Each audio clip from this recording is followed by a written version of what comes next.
Terpuji nama Tuhan, Shalom, Philadelphia, kasih persaudaraan, ya juga keluarga Sion yang ada di rumah, pemirsa yang ada di rumah, kita harus mengucapkan syukur di dalam segala perkara, dan itulah yang memang menjadi firman Allah.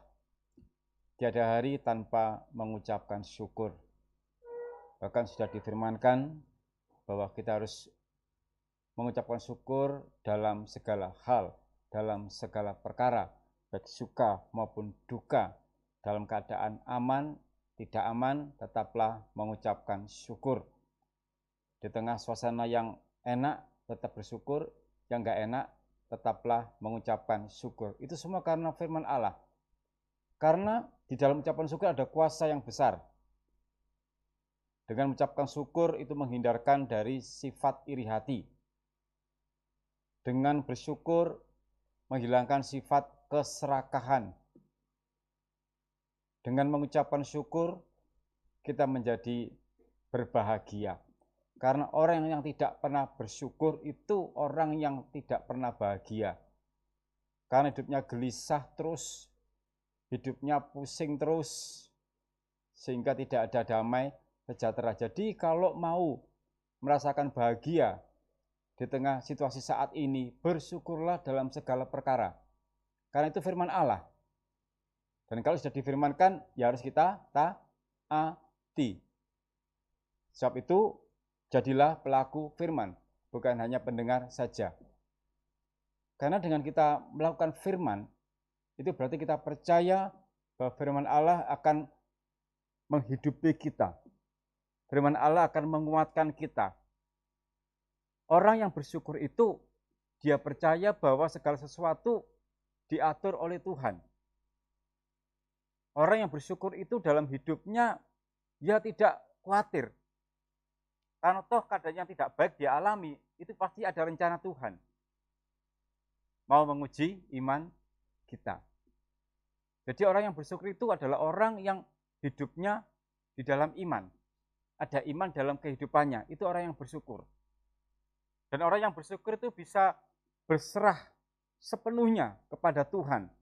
Dan dia percaya bahwa Tuhan pasti bertindak dalam kehidupannya, memberikan yang terbaik, asalkan tetap dalam ucapan syukur. Jadi jangan remehkan kuasa ucapan syukur. Itu sangat besar sekali. Dan orang yang bersyukur itu tidak ada mengeluh-mengeluh, tidak ada. Ada makanan atau tidak, ya tetap bersyukur. Memang kalau ada makanan pasti bersyukur, kalau enggak ada, apakah bisa bersyukur? Nah itu belum tentu. Tetapi firman Allah sudah bersabda untuk kita semuanya, semua tanpa terkecuali. Mulai yang kecil, remaja dewasa, hingga sudah berusia lanjut, bersyukurlah dalam segala perkara. Dan orang yang bersyukur, itu adalah orang yang hidup di dalam iman. Karena apa? Dia percaya Tuhan. Dan di Mazmur 37 ayat 5 sudah jelas dituliskan di sana. Mari kita baca dulu. Ya. Mazmur 37 ayat yang kelima. Mazmur 37 ayat kelima, kita akan membaca ayat ini. Bukti bahwa orang bersyukur itu ada kekuatan yang besar. Dia berserah, dia percaya akan tindakan Tuhan yang terbaik dalam hidupnya. Mazmur 37 ayat yang kelima. Ya, kita baca 1, 2, 3. Serahkanlah hidupmu kepada Tuhan dan percayalah kepadanya dan ia akan bertindak. Amin. Percaya kepadanya berarti beriman kepada Tuhan. Kalau kita enggak beriman, mengapa kita serahkan hidup kita kepada Tuhan? Kalau kita enggak percaya kepada Tuhan, mengapa kita juga beriman? Jadi orang yang percaya itu adalah juga dia beriman, bahwa dia percaya bahwa Tuhan pasti bertindak memberikan yang terbaik dalam hidupnya. Karena itu orang yang percaya Tuhan, yang beriman sungguh-sungguh kepada Tuhan, dia mau berserah, hidupnya mau berserah kepada Tuhan. Memang dalam suratan Ibrani 11 ayat yang ke-1 ya, setelah kita ke sana dulu. Ibrani 11 ayat yang ke-1 sebagai penjelasan tentang iman. Ya.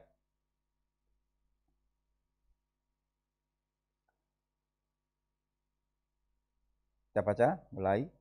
Iman adalah dasar dari segala sesuatu yang kita harapkan dan bukti dari segala sesuatu yang tidak kita lihat. Dasar dari segala sesuatu yang kita harapkan. Berarti kalau kita beriman kepada Tuhan, berarti kita berharap kepada Tuhan. Perhatikan ayatnya ya, iman adalah dasar dari segala sesuatu yang kita harapkan. Dan kita harus berharap hanya kepada Tuhan, jangan kepada manusia. Pasti akan kecewa. Karena Roma 5:5 sudah jelas mengatakan di sana, tidak usah kita baca, bahwa pengharapan kepada Allah tidak akan mengecewakan. Jadi orang yang beriman adalah dia orang yang berharap kepada Tuhan. Nah, kalau dia berharap kepada Tuhan, sama saja dia percaya kepada Tuhan. Karena iman itu bukan hanya percaya, tapi juga berserah kepada Tuhan. Itulah yang dikatakan hidup dalam iman. Kita kembali ke ayat tema ya. Akan saya jelaskan secara perlahan-lahan maksud ayat ini ya. Serahkanlah hidupmu kepada Tuhan dan percayalah kepadanya.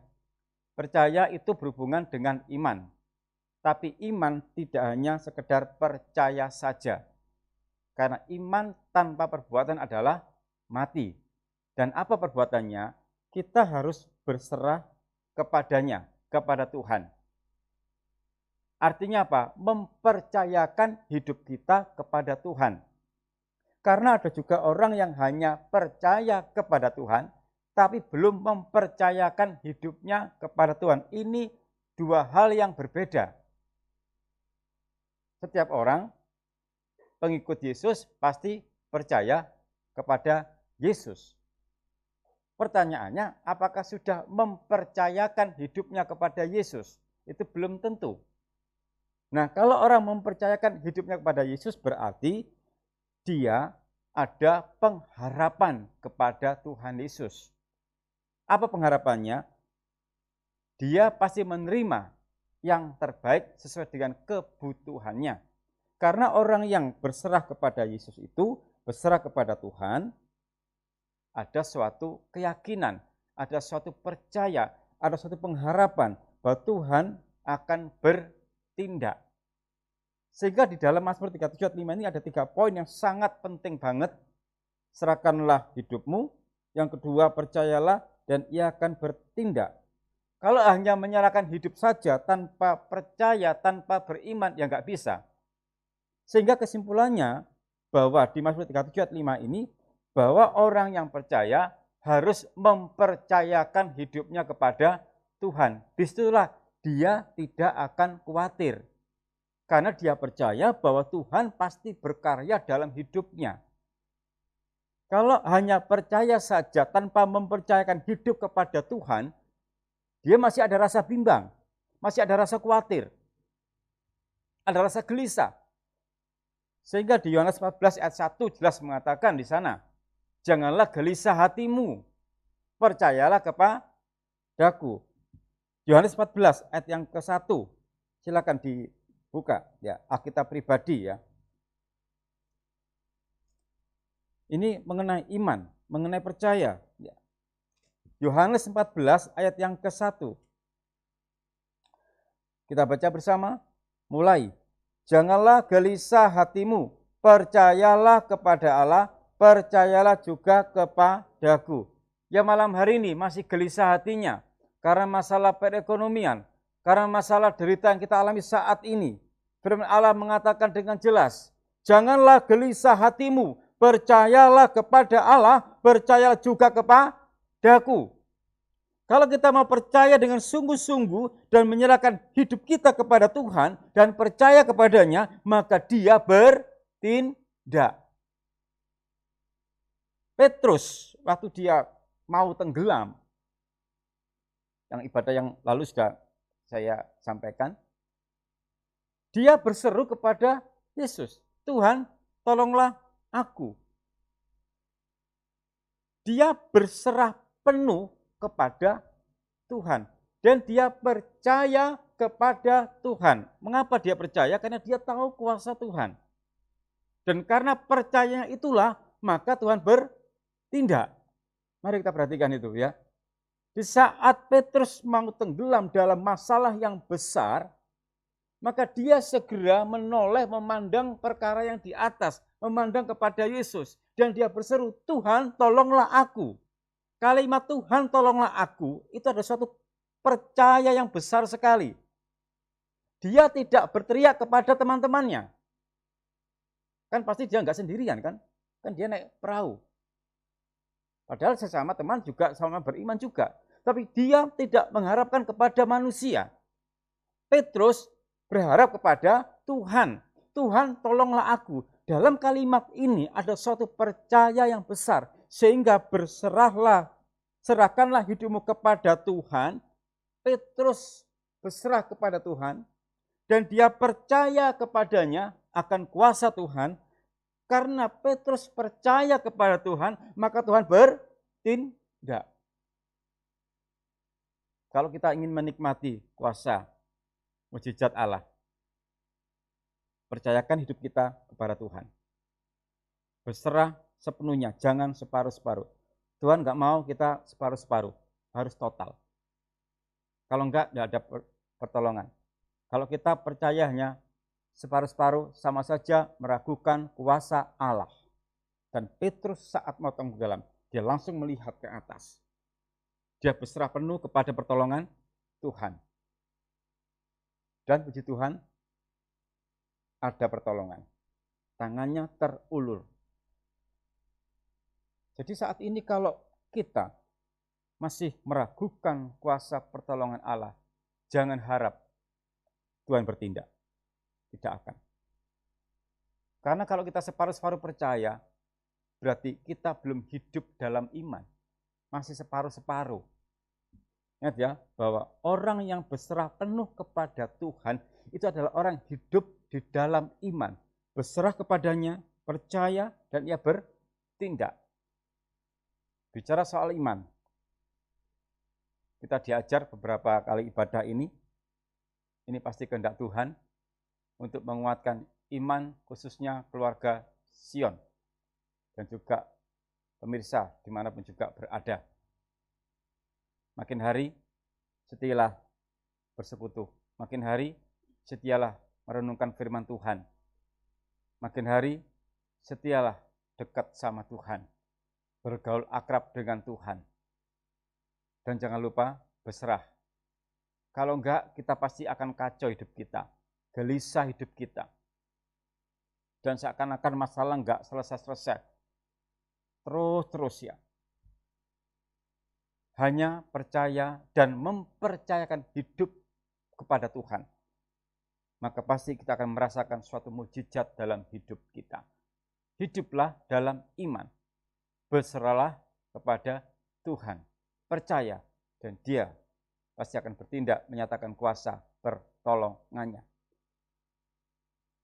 Jadi orang yang hidup dalam iman itu berdasarkan Mazmur 37 ayat 5, dia itu tidak mengandalkan manusia, tidak mengandalkan diri sendiri dan kekuatan sendiri. Karena kalau ketiga hal itu, manusia, diri sendiri dan kekuatan sendiri ada dalam diri kita, maka sama saja kita mengesampingkan kuasa Allah. Terus bagaimana Allah mau menolong kita? Secara logika saja kalau kita nggak percaya kepada seseorang, ya mana mungkin orang itu mau menolong kita, kan nggak mungkin.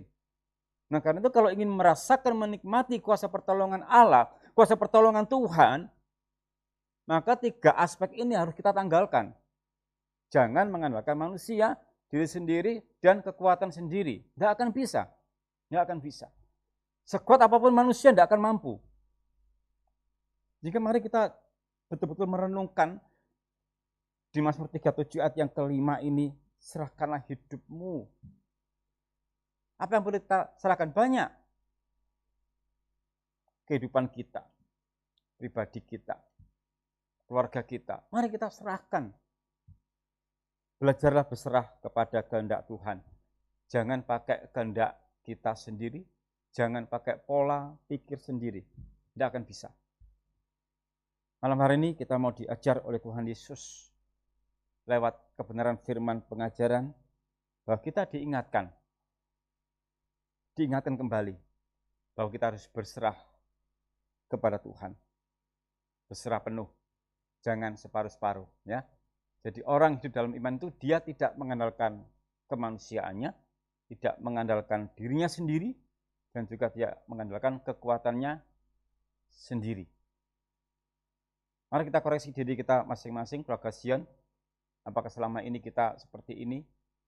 Kalau enggak, nanti kita akan merasakan suatu penyesalan, keluhan demi keluhan. Karena kalau kita mengandalkan diri kita sendiri dan tidak kesampaian apa yang kita rencanakan, ada keluhan-keluhan. Dan orang yang mengeluh, gimana bisa menyelesaikan permasalahan? Tidak akan bisa. Mari kita berserah kepada Tuhan dan izinkan Dia berkarya dalam kehidupan kita. Buka hati kita supaya dikuasai oleh kuasa Roh Kudus, agar Dia membimbing kita. Setiap langkah kita, Dia akan membimbing. Setiap kerinduan kita, Dia akan membimbing.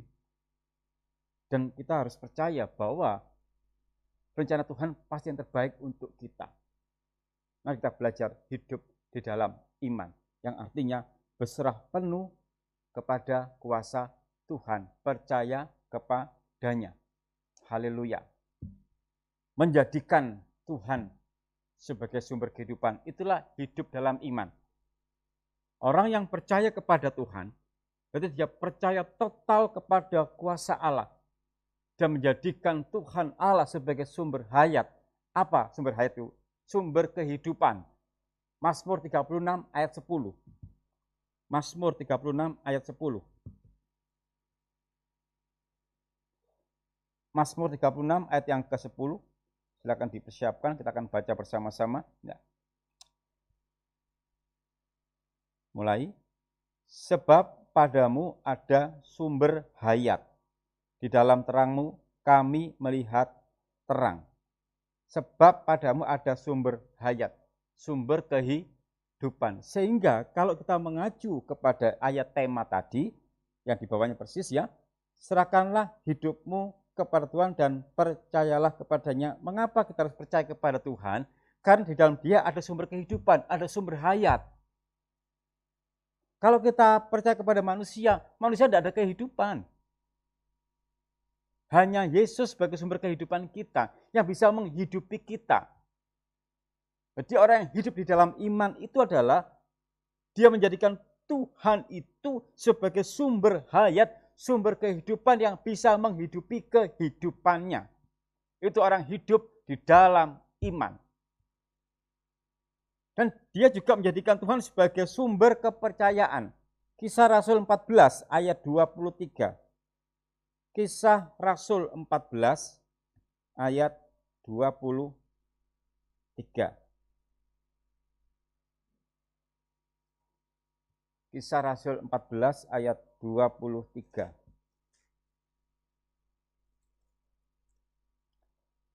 Ya. Silakan dibuka dulu, ya, kita akan membaca bersama-sama.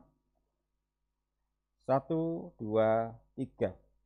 Di tiap-tiap jemaat rasul-rasul itu menetapkan penatua-penatua bagi jemaat itu. Dan setelah berdoa dan berpuasa, mereka menyerahkan penatua-penatua itu kepada Tuhan, yang adalah sumber kepercayaan mereka. Kalau kita melihat di ayat tema tadi, di Mazmur 35, dan percayalah kepadanya. Jadi orang-orang ini tidak percaya kepada manusia, tidak percaya kepada rekan-rekannya, tapi percaya kepada Tuhan yang adalah sumber kepercayaan mereka. Jadi makna serahkanlah hidupmu kepada Tuhan, percaya kepadanya dan Ia akan bertindak. Ini betul-betul kekuatan dalam diri kita. 3 poin ini. Mulai malam hari ini, serahkan hidup kita kepada Tuhan, percaya, dan pasti Dia akan bertindak. Seberat apapun masalah kita saat ini, seberat apapun problem kita saat ini, nggak tahu permasalahannya apa.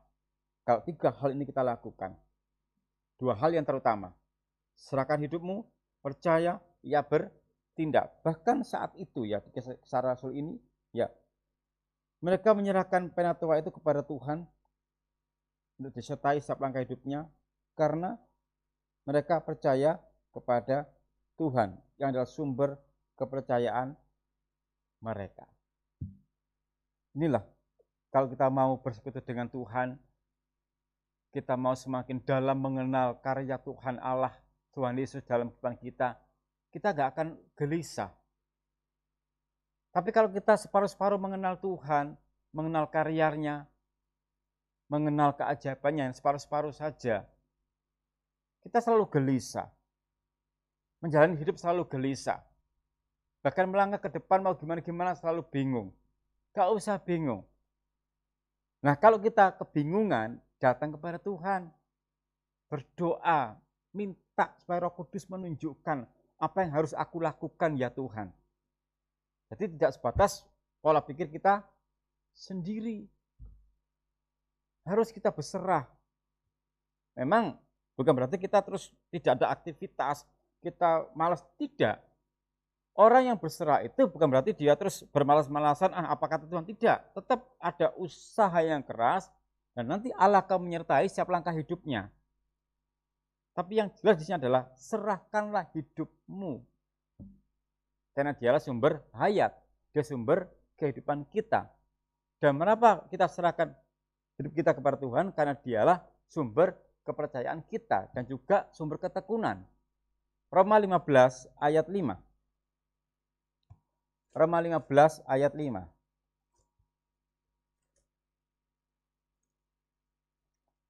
Roma 15 ayat 5. Kita baca, ya mulai.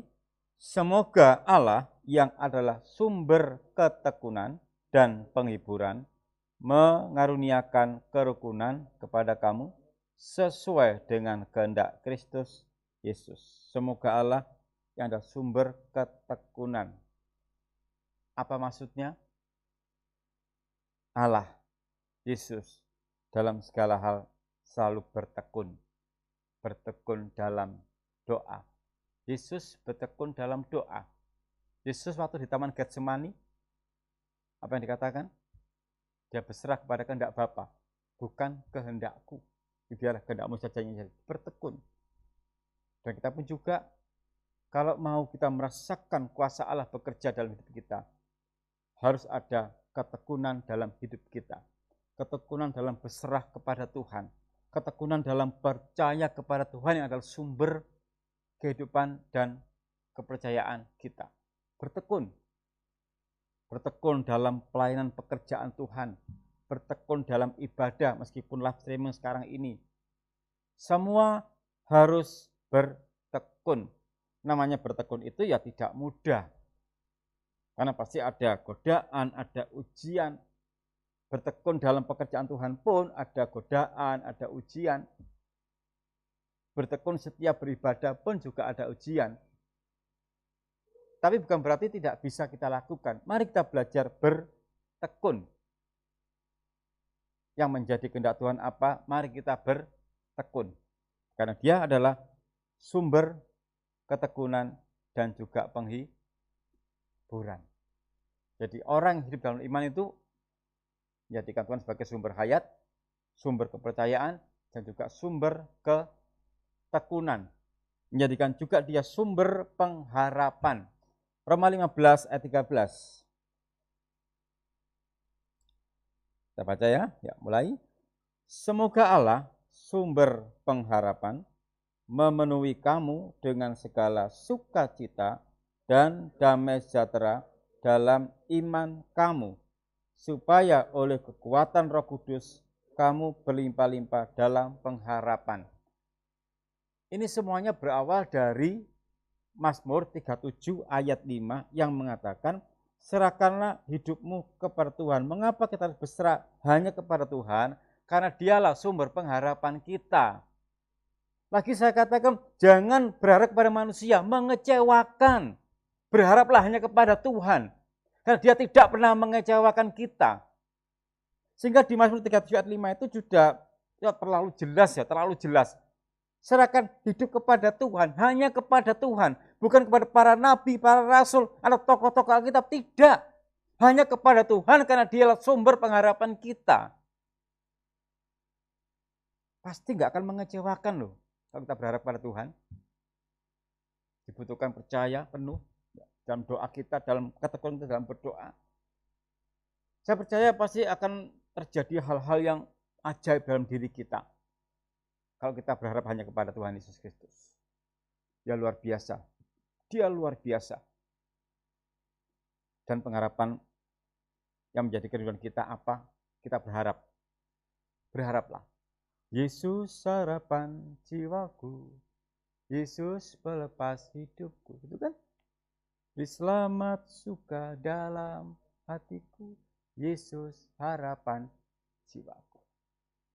Bukan murid harapan jiwaku, tidak. Musa harapan jiwaku, tidak. Heno harapan jiwaku, tidak.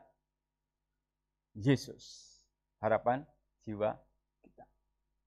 Bahkan di dalam keadaan apapun juga, saat ini kita mengalami hal yang sangat tidak enak, semua serba kacau, gak menentu, ya semua kebingungan, rasanya sesak dalam hidup kita ini. Hanya Dia yang sanggup menghibur kita. Mengapa? Dialah sumber penghiburan kita. 2 Korintus 1 ayat 3. 2 Korintus 1 ayat 3.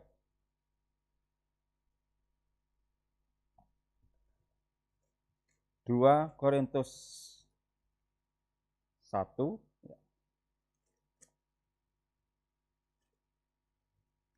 ayat yang ketiga, ya kita baca. 1, 2, 3. Terpujilah Allah, Bapa Tuhan kita Yesus Kristus, Bapa yang penuh belas kasihan, dan Allah sumber segala penghiburan. Sekarang lagi susah soal apa? Sekarang lagi sedih soal apa? Tuhan tahu keluh kesah kita. Tuhan tahu segala pergumulan kita.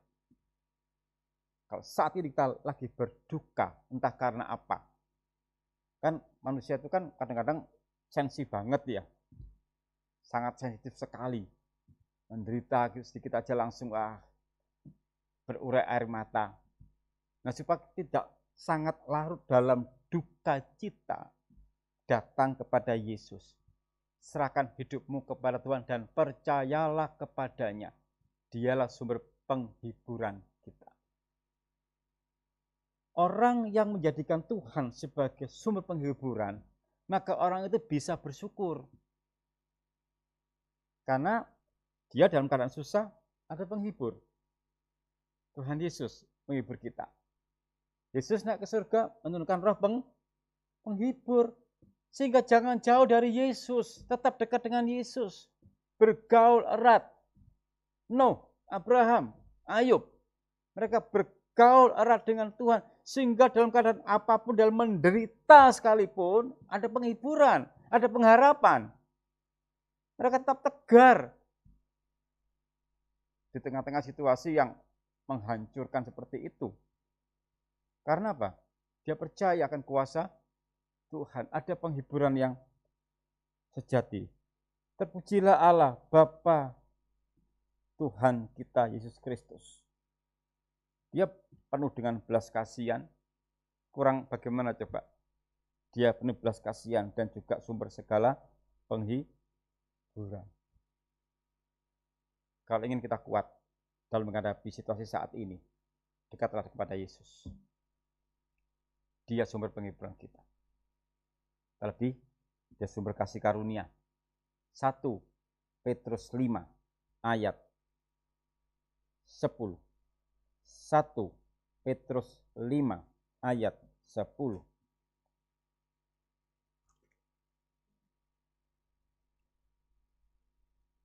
Silakan dipersiapkan ya. 1, 2, 3. Dan Allah sumber segala kasih karunia yang telah memanggil kamu dalam Kristus kepada kemuliaannya yang kekal, akan melengkapi, meneguhkan, menguatkan, dan mengokohkan kamu sesudah kamu menderita seketika lamanya. Dalam derita yang harus kita alami saat ini, hiduplah di dalam iman kepada Yesus. Dia akan mengaruniakan kita dengan kekuatan supaya iman kita semakin dikokohkan. Dia akan melengkapi kita, meneguhkan, menguatkan. Hanya Yesuslah sumber kekuatan kita, enggak ada yang lain, keluarga Sion. Kalau ingin kuat hidupmu, hidup kita semuanya, serahkan hidupmu kepada Tuhan, percaya kepadanya, ia bertindak. Hanya 3 poin aja. Dua ya poinnya. Serahkan hidupmu, percaya. Dan hasilnya dia bertindak. Jadi 3 poin itu 2 adalah tindakan kita. Poin yang ketiga itu berkatnya untuk kita. Jadi di Mazmur 3:5 itu 2 hal itu merupakan tindakan kita. Berserah, percaya. Jadi nggak cukup hanya berserah. Berserah, percaya, dan berkatnya adalah dia bertindak. Kesimpulannya, kalau ingin menikmati tindakan dari Allah atau karya Allah terjadi dalam kehidupan kita, ya berserah dan percaya. Dan jika dia sudah bertindak, maka dia akan melengkapi, meneguhkan, menguatkan, dan mengokohkan kamu. Pribadi, personal, masing-masing akan dikuatkan oleh Allah. Karena kita pasti akan menderita, nggak mungkin enggak. Selama ada di dunia, pasti kita akan mengalami derita. Dan memang tiap orang deritanya nggak sama. Tapi pasti akan mengalami. Dan porsi derita tiap orang itu nggak sama juga. Tapi kita percaya bahwa firman Allah sudah mengatakan bahwa cobaan yang kamu alami tidak akan melebihi kekuatan kamu. Allah tahu kapasitas kita, Allah tahu potensi kita. Kok tahu? Dialah pencipta kita. Nah karena itu kalau kita ingin kuat, ya kita harus datang kepada pencipta. Karena dia punya resep untuk menguatkan kita. Begitu. Ini jangan kepada manusia, nggak akan bisa. Ya. Pekerjaan nggak lancar, masih bingung. Ya, saya pun juga mengalami hari-hari ini harus ya namanya pelajaran online daring gitu kan. Saya juga berpikir ya tadi di sekolah mikir bagaimana caranya supaya nanti materi daring itu online bisa menarik. Saya berpikir karena teman-teman punya cara yang praktis, tapi saya pikir terlalu sederhana ya, bukannya meremehkan, tidak. Bagaimana supaya siswa itu tertarik gitu. Karena toh meskipun tertarik juga tidak semua akan menyaksikan. Karena ya pasti hambatannya masalah kuota. Itu kan. Dan tidak semuanya berlimpah kuota. Ada juga diberi kuota tapi habis nge-game. Namanya anak-anak usia SMP. Gitu kan. Kan kita nggak bisa memantau di sekolah diberikan materi. Kami tadi sempat diskusi ya, saya juga beberapa teman. Iya, toh semua nanti tidak maksimal, kan kita nggak bisa mengawasi langsung. Itu berpikir itu kan, pikir ya gimana caranya ya. Jadi seharian di sekolah pikir gimana sharing dengan teman-teman, gimana bentuk kelompok kecil, gimana itu. Ya ini derita ya, bagi saya sebuah derita. Memang bagi orang lain yang paham gitu, gitu aja kan mudah. Iya, bagi Anda mudah, bagi saya itu tidak mudah. Itu derita. Nah, berarti kan butuh hikmat. Gitu kan? Yakobus 1:5 mengatakan, jika kekurangan hikmat salah. Ya saya berdoa dalam hati, Tuhan tolong berikan hikmatmu agar bisa membuat materi online ini gitu. Saya mengandalkan Tuhan. Serahkan hidupmu kepada Tuhan dan percaya kepadanya dan ia akan bertindak. Puji Tuhan, ada hikmat muncul.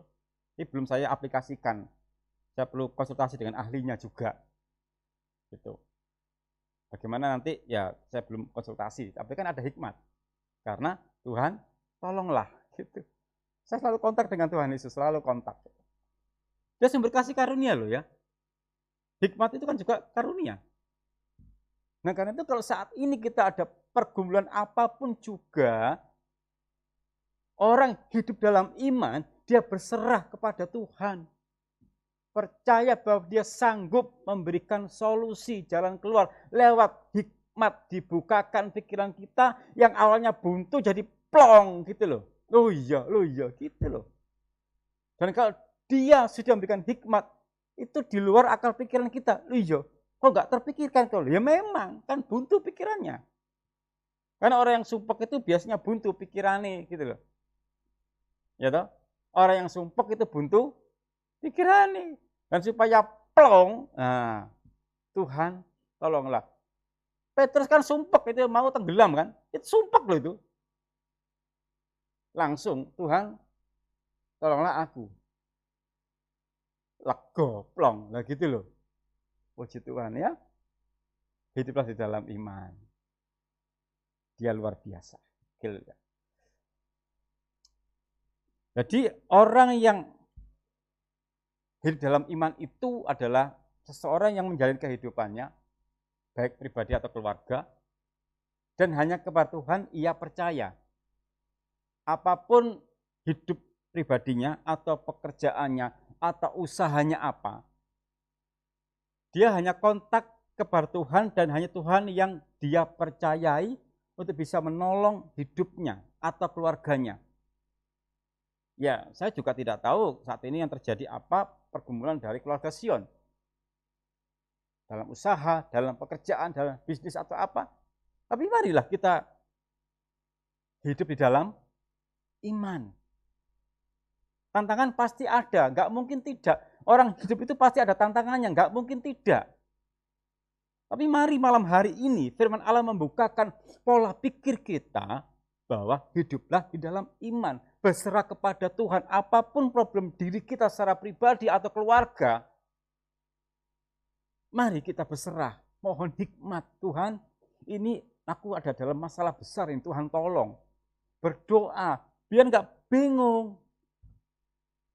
Pagi hari bangun, duduk diam, tundukkan kepala. Aku berserah. Pada Yesus Juru Selamat, aku berserah. Kalimat di lagu ini merupakan ungkapan segala hal dalam hidupnya dia serahkan kepada Tuhan. Meskipun kita tidak berdoa macam-macam, kita pujikan lagu itu pelan-pelan dalam diri hati kita, dalam pribadi kita. Aku berserah. Wah, itu luar biasa itu. Yang penting bagaimana kita kesungguhan hati kita untuk menyanyikan pujian itu. Memang di dalam pujian ada kuasa yang besar. Kalau kita mau menyanyikan dengan sungguh-sungguh. Hidup pribadi kita saat ini sedang mengalami problem apa? Atau keluarga? Hidup di dalam iman. Percaya firman, lakukan. Maka dia berbahagia.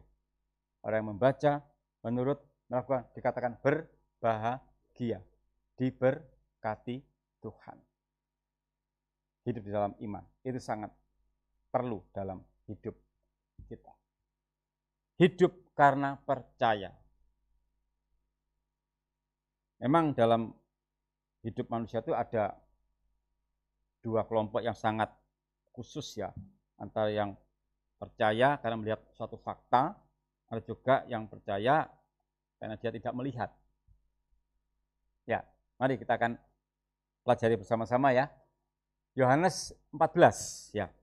Jadi ada dua kelompok manusia yang dia hidup karena melihat, tapi ada juga yang karena percaya. Ini kan bicara soal iman ya. Ada suatu contoh ya dalam Yohanes 14 ayat 8 sampai 9 ya. Silakan dipersiapkan dulu ya. Kita akan terus membaca bersama-sama karena dengan membaca itu kita akan meresapi dan juga menikmati kata demi kata dan di sana akan muncul hikmat-hikmat yang baru dari Allah ya. Dalam Yohanes 14 ayat 8 sampai 9 ya.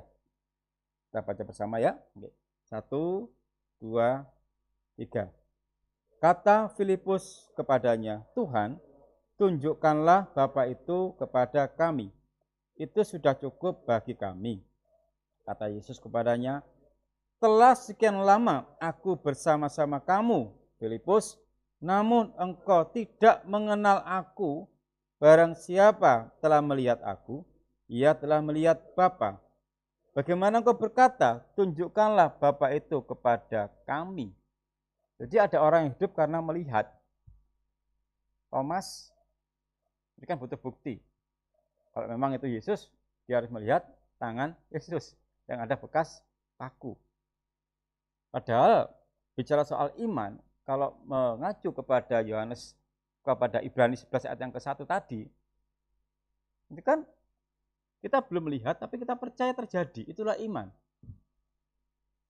Nah, kalau sudah ada terjadi di depan mata, ya itu bukan iman lagi. Jadi iman adalah hal yang kita terima, tapi kita belum menerima. Tapi kita percaya sudah menerima. Dan Filipus dicontohkan di sini adalah orang yang hidup karena melihat.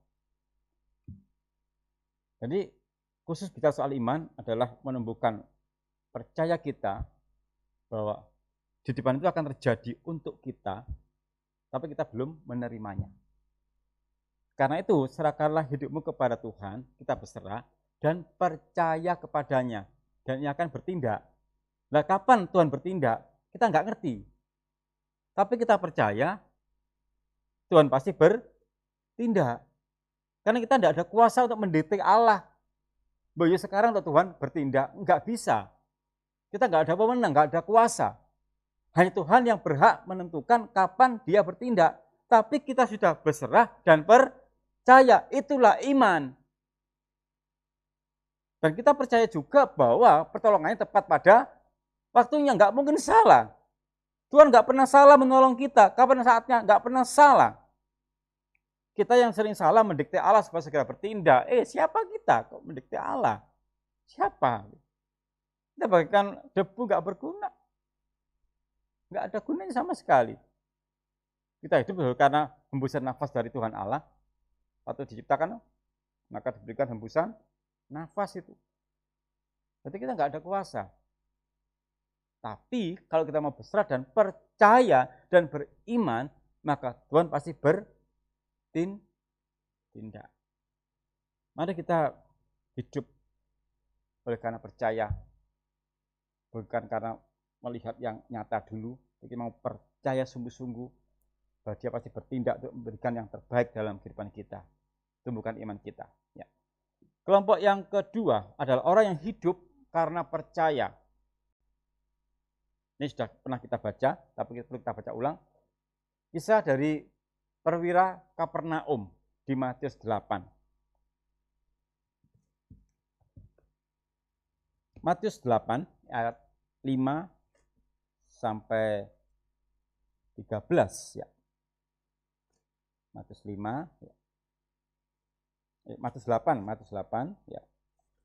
Ayat 5 sampai 13 ya. Langsung aja kita baca ayat yang ke-13 ya. Nanti bisa dibaca dari ayat yang ke-5 sampai 12, langsung aja kita baca ayat yang ke-13 ya. 1, 2, 3.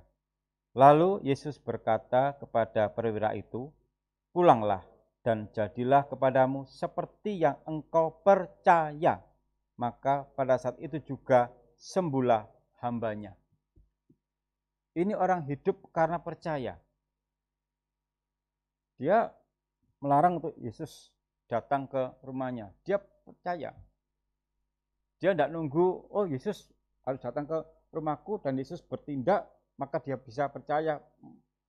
Melihat kan? Tapi enggak. Cukup katakan sepatah kata. Maka aku percaya, hambaku sembuh. Inilah iman. Memang tidak mudah punya iman seperti ini. Tapi luar biasa. Bapak ini punya iman yang kuat sekali. Sehingga Yesus katakan, pulanglah dan jadilah kepadamu seperti yang engkau percaya. Artinya apa?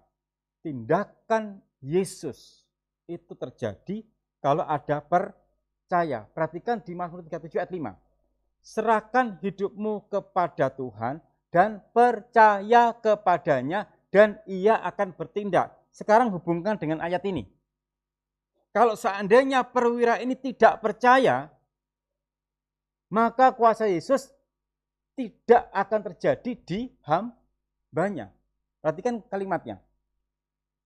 pulanglah dan jadilah kepadamu seperti yang diinginkan tadi, seperti yang engkau percaya. Berarti kalau perwira ini tidak percaya akan kuasa Yesus, maka kuasa Yesus enggak terjadi di kehidupan hambanya. Pas dengan Mazmur 37 ayat yang ke-5. Serahkan hidupmu kepada Tuhan dan percaya kepadanya dan ia bertindak. Jadi kalau ingin menikmati kuasa Allah terjadi dalam hidup kita, percayalah kepada Tuhan dengan sungguh-sungguh, jangan separuh-separuh. Jangan nanggung-nanggung. Total percaya. Iman. Wow, saya membaca ayat ini luar biasa ya. Cukup katakan sepatah kata. Ya, di ayat yang ke-8 ya. Ayat 8 ya. Tetapi jawab perwira itu kepadanya, Tuan, aku tidak layak menerima Tuan di dalam rumahku. Katakan saja sepatah kata, maka hambaku itu akan sembuh. Ini percaya yang luar biasa. Di saat kritis, membutuhkan pertolongan. Seperti Petrus yang tadi sudah saya sampaikan. Di saat kritis dia membutuhkan pertolongan Tuhan. Tuhan tolonglah aku. Ini kan sama sih juga. Perwira ini meminta tolong kepada Yesus. Tolonglah, tapi bukan untuk menolong perwira. Tapi itu hambanya. Tapi hal yang sama adalah begitu percayanya akan kuasa Yesus. Dan Petrus juga percaya akan kuasa Yesus. Dan perwira ini juga percaya kuasa Yesus. Sehingga hanya meminta katakan sepatah kata saja, maka hambaku sembuh.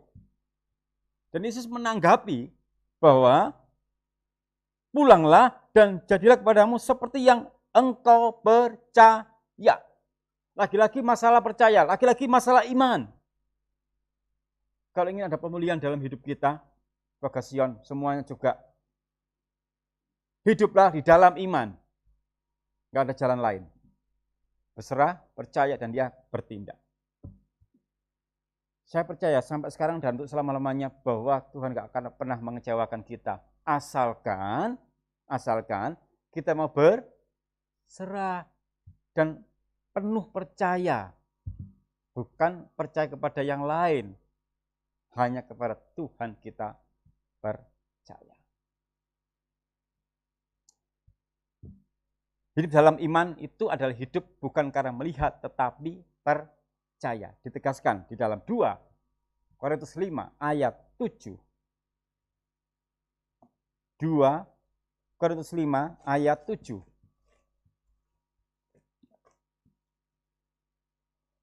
2 Korintus 5 ayat yang ke-7.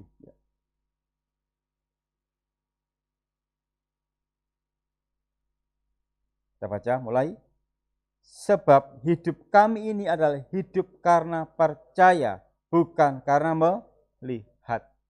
Hidup di dalam iman, hidup karena percaya, bukan karena melihat. Betapa indahnya kalau hidup kita dan keluarga kita hidup karena percaya. Percaya kepada kuasa Tuhan. Orang yang percaya kepada Tuhan, hidupnya tidak ada keluhan. Hidupnya selalu penuh dengan ucapan syukur. Karena dia percaya bahwa Tuhan pasti bertindak memberikan yang terbaik di dalam hidupnya. Malam hari ini juga kalau kita yang lalu-lalu merasa kurang percaya akan kuasa Tuhan, ubah sekarang juga. Percaya kepada kuasa Tuhan. Percaya. Entah masalah dalam keluarga kita, entah nanti untuk sekolah putra-putri kita, pasti orang tua akan bingung. Biaya sekolah, bagaimana, itu kan. Itu pasti ada kebingungan, pasti. Apalagi yang putra-putrinya banyak, 6, 5, 10, waduh. Anak satu aja bingungnya setengah mati. Tapi masih ada usaha untuk menambah, ya enggak apa-apa lah. Kata orang banyak anak, banyak rezeki. Ya banyak mencari untuk mendapatkan rezeki. Apalagi beberapa hari yang lalu saya sharing dia ada teman. Jadi anaknya yang satu naik ke jenjang SMP, yang satu naik jenjang ke kuliah. Nah itu kan, wah pusing loh itu, pasti itu. Jadi ya makanya kalau untuk masalah anak kan perlu juga diatur, dihitung-hitung ya, supaya nanti tidak sama-sama naik ya, tapi ya semua karena berkat Tuhan ya. Yang satu mau naik SMP ya, ya betul, yang satu mau naik SMA, yang satu mau kuliah. Ya itu biasanya kan gede-gede. Nah itu loh. Tapi mari kita mau berserah kepada Tuhan saja. Tuhan, kami percaya kalau berserah kepadamu pasti bertindak, ya. Bukan karena melihat, tapi karena percaya akan kuasa Tuhan itu hidup di dalam iman. Hidup dalam rencana Allah. Jadi orang yang beriman itu hidup dalam rencana Allah. Dan manusia juga terbagi dua kategori dalam rencana Allah. Yang satu menurut rencana Allah, yang satu menurut rencananya sendiri. Jadi orang hidup di dalam iman itu adalah hidup dalam rencana Allah. Dia percaya bahwa rancangannya pasti yang terbaik. Dan manusia tergolong dua kategori juga. Seturut mau dan kehendak Allah, dan juga seturut mau kehendaknya sendiri. Nah, kita akan membaca dulu yang seturut rencana Allah. Yeremia 29 ayat 11. Yeremia 29 ayat 11. Monggo kita baca ya, mulai. Sebab aku ini mengetahui rancangan-rancangan apa yang ada padaku mengenai kamu. Demikianlah firman Tuhan, yaitu rancangan damai sejahtera dan bukan rancangan kecelakaan, untuk memberikan kepadamu hari depan yang penuh harapan. Ini kalau kita mau hidup berserah pada Tuhan, berarti kita hidup dalam rencana Allah, menurut apa rencana Allah, bukan pola pikir kita. Nah, perbandingan yang kedua adalah sekelompok manusia yang hidup menggunakan rencananya sendiri. Mari kita bandingkan dalam Yakobus 4. Kita bandingkan ya. Ada dua sisi yang berbeda di sini. Yakobus 4 ya, kita baca dulu. Ayat 13 sampai 17 lah, kita baca aja semuanya untuk lebih meyakinkan dan memantapkan ya. Saya akan dipersiapkan dulu dalam Yakobus 4, 13 sampai 17 ya. Mulai kita baca.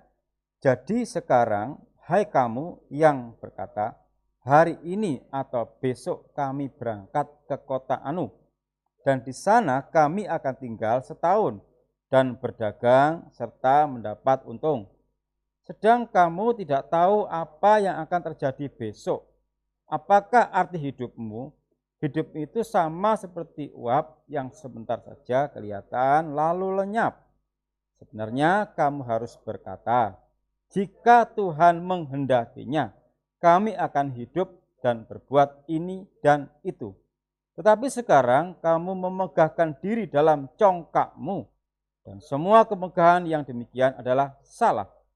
Jadi jika seorang tahu bagaimana ia harus berbuat baik, tetapi ia tidak melakukannya, ia berdosa.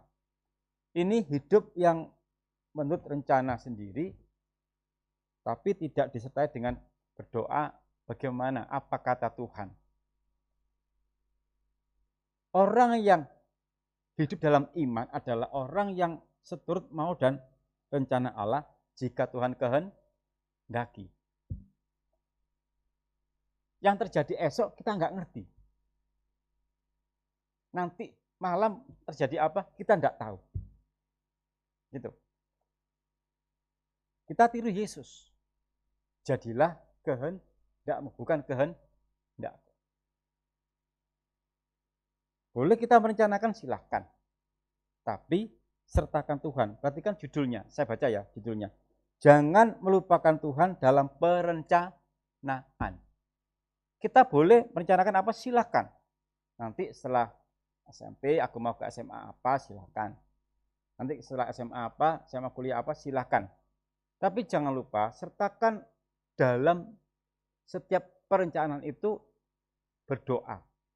Tuhan, ini kerinduanku seperti ini, tapi biarlah kehendakmu saja yang jadi. Karena jika nanti Tuhan berkehendak lain, kita nggak kecewa. Berarti bukan kehendak Tuhan. Jika Tuhan kehendaki. Dan itu juga saya alami. Tuhan, saya mau begini, tapi jika Tuhan kehendaki. Ternyata nggak boleh sama Tuhan Yesus. Ya sudah. Dan saya bisa begini di sini. Ini karena kehendak Tuhan. Padahal rencana saya bukan berdiri di sini, tidak. Tidak. Tuhan berkata lain, tidak bisa, kamu harus begini. Ya sudah, saya berserah saja. Itu. Bukan kehendak saya, ya tidak. Tidak ada kehendak saya untuk berdiri di sini ya. Pakai baju seperti ini, bisa menyampaikan firman, bukan kehendak saya. Tidak. Tapi Tuhan berkata lain. Karena itu setiap dalam perencanaan kita, apapun itu, dalam keluarga kita, dalam pekerjaan kita, dalam usaha, terserah usaha apa, apapun itu, sertakan Tuhan dalam perencanaan. Bawa dalam doa terus. Tuhan, saya punya planning demikian, Tuhan tolong. Apa kehendakmu dalam kehidupanku? Jadi ada dua kelompok manusia, menurut rencana Allah dan menurut rencana sendiri. Gitu. Dan orang yang tetap di dalam iman, berserah kepadanya, serahkan, percaya, dan ia akan bertindak. Itu yang hidup dalam iman. Jadi dia mengikuti apa kata Tuhan. Jika Tuhan kehendaki. Haleluya. Hidup dalam iman itu hidup dalam rencana Allah yang diputuskan, yang dilakukan, bahkan yang sedang dialami, dia percaya itu bagian dari rencana Allah. Jadi kesimpulannya adalah orang yang hidup di dalam iman, apapun keputusannya, apapun yang dialami sekarang ini, dan yang terjadi nanti, dia percaya itu adalah rencana Allah. Bahkan hal yang tidak enak pun yang kita alami saat ini, kalau kita hidup di dalam iman, kita percaya ini rencana Allah. Pasti Allah punya kehendak. Bahkan saat saya sakit pun, itu saya percaya itu kehendak Allah. Supaya bisa istirahat. Supaya bisa lebih dekat lagi. Gitu. Enggak, kalaupun saya sakit apa gitu, ya bersyukur saja. Tuhan, saya sakit, ya sudah. Terima kasih, ya istirahat toh. Ya sudah, selesai gitu aja. Jadi kalau kita saat ini sedang menderita apapun itu, jikalau kita di dalam iman kepada Tuhan, ya kita berserah saja. Apa kehendakmu Tuhan? Berserah. Dan orang yang berserah kepada Tuhan itu tetap semangat dalam hidupnya karena ada pengharapan. Tapi kalau dia tidak hidup di dalam iman, tidak ada pengharapan dan nggak ada semangat. Ya, karena itu semua keluarga Sion saja, juga pemirsa yang ada di rumah, tetaplah hidup di dalam iman. Berserah kepada Tuhan, percaya dia pasti bertindak untuk kita semuanya. Itu pasti. Haleluya. Hidup sesuai firman Tuhan. Jadi orang yang hidup di dalam iman itu hidup sesuai dengan firman Tuhan. Ulangan 28. Ulangan 28.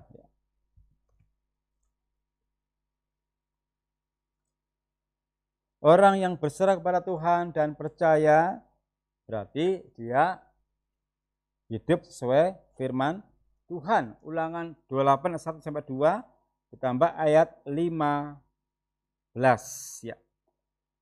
Akan dibuka dulu, kita akan baca bersama-sama. 1, 2, 3. Jika engkau baik-baik mendengarkan suara Tuhan Allahmu dan melakukan dengan setia segala perintahnya yang kusampaikan kepadamu pada hari ini, maka Tuhan Allahmu akan mengangkat engkau di atas segala bangsa di bumi. Segala berkat ini akan datang kepadamu dan menjadi bagianmu jika engkau mendengarkan suara Tuhan Allahmu. Kita bandingkan ayat 15. Ya, kita baca. Mulai. Tetapi jika engkau tidak mendengarkan suara Tuhan Allahmu dan tidak melakukan dengan setia segala perintah dan ketetapannya yang kusampaikan pada hari ini, maka segala kutuk ini akan datang kepadamu dan mencapai engkau. Orang yang hidup dalam iman, dia hidup sesuai dengan firman Tuhan. Dan setiap orang yang hidupnya sesuai dengan firman Tuhan, maka diberkatilah engkau di kota dan diberkatilah engkau di ladang. Itu ayat yang ketiga. Itu berkatnya kalau hidup sesuai dengan firman Tuhan. Ya. Jadi ya jelas kalau mau taat ya diberkati, kalau enggak taat ya ada kutuk, gitu aja. Tegas dan jelas ya. Silakan dibandingkan ayat 1 sampai 2, itu berkatnya ayat yang ketiga, kemudian dikontraskan di ayat yang ke-15, kalau tidak mendengarkan suara Tuhan Allahmu. Dan sekarang ini Allah berfirman, suara Tuhan Allah mengatakan, hiduplah di dalam iman, berserah kepada Allah, percaya. Berarti kalau kita nggak percaya kepada Allah, akan mendapatkan kutuk. Itu saja kok, sederhana sekali ya. Silakan dibandingkan ya, 1, 2, berkat yang ketiga, kemudian ayat yang ke-15, berkat dan kutuk, itu aja. Betapa indahnya loh kalau kita mau di dalam iman, sudah jelas diberkati, jelas. Allah nggak pernah mengecewakan kita ya. Tetap bersemangat, ya, tumbuhkan iman kita, tumbuhkan pengharapan kita. Hiduplah sesuai dengan firman Tuhan. Pasti Allah memberkati kehidupan kita semuanya. Haleluya. Hidup dengan iman berarti sesuai dengan apa yang menjadi perintah Tuhan dan mengandalkan Tuhan. Jadi orang yang tetap di dalam iman dan hidupnya sesuai dengan firman Tuhan, dia mengandalkan Tuhan. Karena apa? Serahkanlah hidupmu kepada Tuhan dan percayalah kepadanya. Berarti dia mengandalkan Tuhan. Nah, kalau mengandalkan Tuhan berarti ada tindakan dari Tuhan untuk menolong bagi mereka yang mengandalkan Tuhan. Jadi Mazmur 37 ayat 5 itu merupakan kekuatan yang besar untuk kita semuanya. Bahwa setiap orang yang percaya, yang beriman, sama saja dia mengandalkan Tuhan dalam segala hal, segala perkara, apapun itu. Hanya Engkaulah andalanku, Yesus ya. Hanya Engkaulah Yesus yang menjadi andalan dalam kehidupanku. Dan juga saya merindukan kita semuanya keluarga Sion harus mengandalkan Tuhan dalam segala perkara. Dia luar biasa. Dia luar biasa. Ya. Setiap orang yang beriman, ia pasti akan suka untuk merenungkan, berpegang, dan melakukan firman Tuhan. Ini yang menjadi kekuatan kita. Jadi setiap orang yang beriman, dia pasti akan suka merenungkan firman Tuhan pada malam hari ini, dan juga berpegang dan melakukan firman Tuhan. Dan orang yang beriman adalah orang yang berserah kepada Tuhan dan percaya kepada Tuhan. Dan setiap orang yang beriman akan menunjukkan segenap hidupnya kepada Tuhan. Matanya tertuju kepada Tuhan dan dia menyerahkan hidupnya kepada Tuhan. Mulai saat ini juga, mulai malam hari ini juga, mari kita berserah kepada Tuhan. Mataku tertuju padamu, segenap hidupku kuserahkan padamu. Bimbing aku masuk dalam rencanamu. Kita serahkan kehidupan kita, supaya di dalam bimbingan Tuhan, di dalam rencana Tuhan, dan kita masuk dalam rencana Allah yang besar. Kita tujukan mata kita seperti Petrus, dia memandang kepada Yesus, Tuhan tolonglah aku. Perwira di Kapernaum, dia memandang Yesus, Tuhan, Yesus, tolonglah hambaku. Kita tujukan mata kita kepada Yesus. Ya, kita berserah kepada Yesus. Haleluya. Kita tutup Alkitab kita. Sekian firman Allah pada malam hari ini. Mataku tertuju kepadamu, segenap hidupku kuserahkan kepadamu. Haleluya, haleluya. Bersama kita berdiri. Haleluya, haleluya.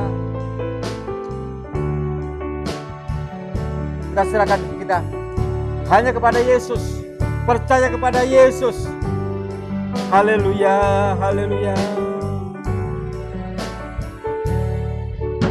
Mataku tertuju padamu,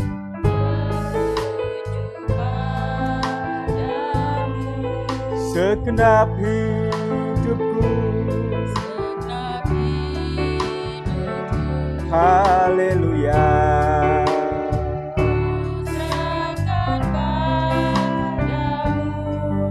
Bimbing aku,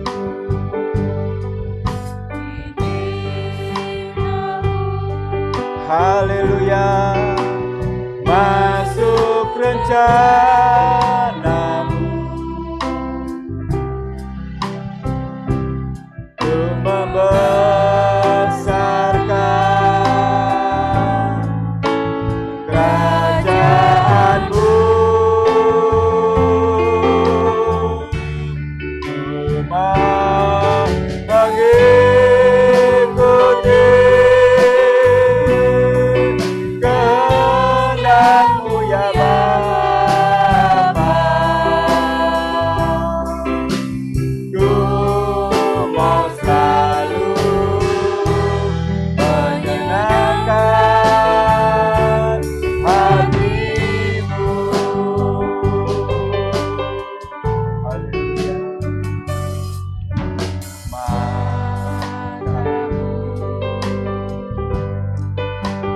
Tertuju padamu, segenap hidupku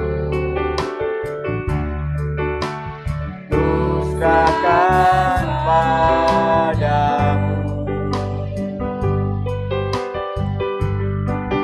Bimbing aku masuk rencana-Mu untuk membesarkan kerajaan-Mu. Haleluya. Ku mau mengikuti kehendak-Mu ya Bapa. Ku mau selalu menyenangkan hati-Mu. Mau mengikuti, ku mau mengikuti kehendak-Mu ya Bapa. Ku mau selalu menyenangkan, ku mau mengikuti, ku mau mengikuti kehendak-Mu ya Bapa. Ku mau selalu menyenangkan hati-Mu.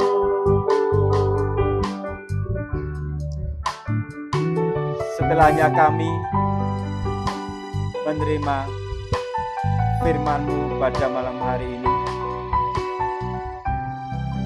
terbuka mata rohani kami Tuhan, suatu peringatan untuk kami bahwa kami harus hidup di dalam iman, berserah kepadamu, percaya kepadamu. Apapun yang menjadi kegelisahan kami, pergumulan kami, derita kami pada malam hari ini, biarlah kami berserah kepadamu Yesus. Kami mau hidup di dalam iman, percaya kepadamu, hidup di dalam rencana-Mu Tuhan, tidak menggunakan rencana kami sendiri. Biarlah kami sepenuhnya berserah kepadamu Tuhan, supaya ada kekuatan dalam kehidupan kami, ada pengharapan, ada penghiburan, dan kami percaya jikalau kami berserah kepadamu dan percaya kepadamu, maka Engkau pasti bertindak. Terima kasih Tuhan, terima kasih malam hari ini. Jikalau ada keluarga Sion yang dalam derita, dalam berbagai macam masalah, masalah pribadi, masalah keluarga, Tuhan, biarlah mata kami tertuju kepadamu. Kami serahkan segenap kehidupan kami ke dalam tangan-Mu Tuhan. Mata kami tertuju kepadamu Tuhan. Kami berserah hanya kepadamu Tuhan. Sebesar apapun masalah kami saat ini, kami percaya Engkau yang lebih besar dari segala-galanya. Terima kasih Tuhan. Biarlah kami mau belajar melibatkan Engkau dalam setiap rencana-rencana kami. Tidak menggunakan pola pikir kami sendiri. Dan kami berserah sepenuhnya kepadamu Tuhan. Biarlah kehendak-Mu saja yang jadi dalam kehidupan kami. Karena kami percaya, jikalau kami mau berserah kepadamu, berharap kepadamu, maka Engkau tidak pernah mengecewakan kehidupan kami. Terima kasih Tuhan. Saat ini, malam hari ini, biarlah kami berserah hanya kepadamu saja. Bukan hanya malam hari ini, untuk seterusnya. Biarlah kami berserah hanya kepadamu saja Tuhan. Berserah kepadamu Tuhan. Yang menjadi pergumulan kami, Engkau mengetahui. Hanya Engkaulah andalan kami Tuhan. Hanya Engkaulah yang kami andalkan. Yesus andalan kami satu-satunya. Terima kasih untuk firman-Mu pada malam hari ini. Yang selalu menguatkan kehidupan kami. Dan menegur kehidupan kami. Bahwa kami harus sepenuhnya berserah hanya kepadamu saja. Bukan berserah kepada manusia. Bukan berharap kepada manusia. Hanya kepada Tuhan Yesus saja. Terima kasih Tuhan Yesus. Terima kasih. Terima kasih. Dan biarlah firman-Mu tertanam dalam hidup kami, dalam hati kami. Dan tetap tuntun kami Yesus bisa melaksanakan yang menjadi kehendak-Mu. Kami rindu menjadi pelaku firman, bukan hanya pendengar saja. Supaya nyata kuasa-Mu di dalam hidup kami. Supaya nyata berkat dan mujizat-Mu di dalam hidup kami. Terima kasih Tuhan Yesus. Kami bersyukur untuk ibadah pada malam hari ini. Kau sudah menyertai kami dari awal hingga selesainya. Dan biarlah ibadah pada malam hari ini menjadi berkat untuk kami yang ada di gereja, juga yang ada di rumah, juga pemirsa, di mana juga berada. Dan biarlah kami serahkan kehidupan kami selanjutnya ke dalam tangan-Mu. Masa depan kami ke dalam tangan-Mu. Tetap tuntun kami Yesus. Bimbing kami, ajar kepada kami dengan firman pengajaran yang selalu memuaskan dahaga jiwa kami. Untuk ibadah selanjutnya, tetap kami serahkan ke dalam tangan-Mu bagi ibadah Sabtu dan Minggu. Tuhan memberkati ibadah live streaming saat ini. Terima kasih. Segala puji, hormat, kemuliaan hanya bagi Kristus kepala mempelai dia surga. Di dalam nama Tuhan Yesus Kristus. Kami alaskan doa, ucapan syukur pada malam hari ini. Haleluya. Amin. Selamat malam. Tuhan berkati kita semuanya.